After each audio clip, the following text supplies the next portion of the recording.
سبحان الذي أسرى بعبده ليلا من المسجد الحرام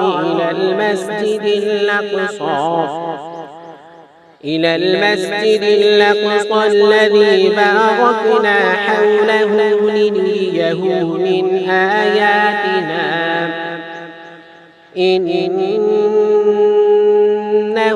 هو السميع البصير.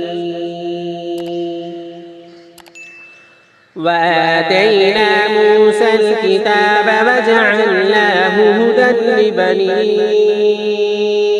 إسرائيل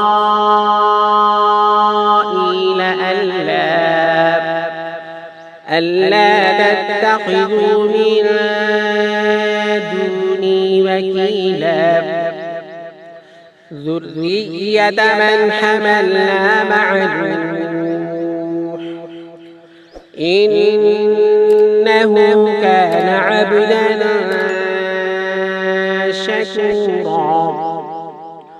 وقضينا إلى بني إسرائيل في الكتاب لتفسدن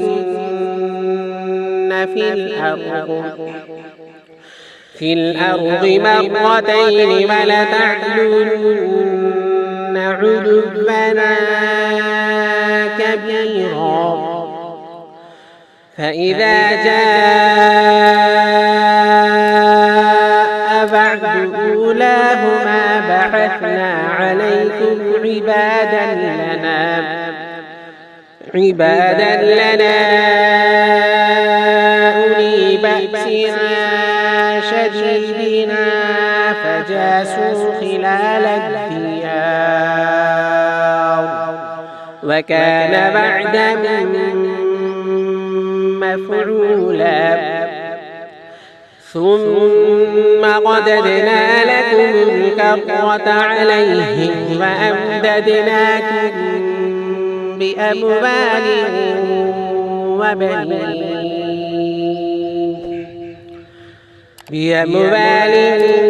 وبنين وجعلناكم أكثر نفيرا.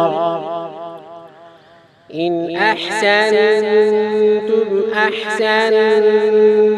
لأنفسكم وإن أسأتم فلها. فإذا جاء بعد الآخرة ليسوءوا وجوهكم وليدخلوا المسجد كما دخلوه أول مرة وليتبروا ما علوا تتبيرا. عسى ربكم أن يرحمكم وإن عدتم عدنا وجعلنا جهنم للكافرين حصيرا. إن هذا القرآن يهدي للتي هي أقوم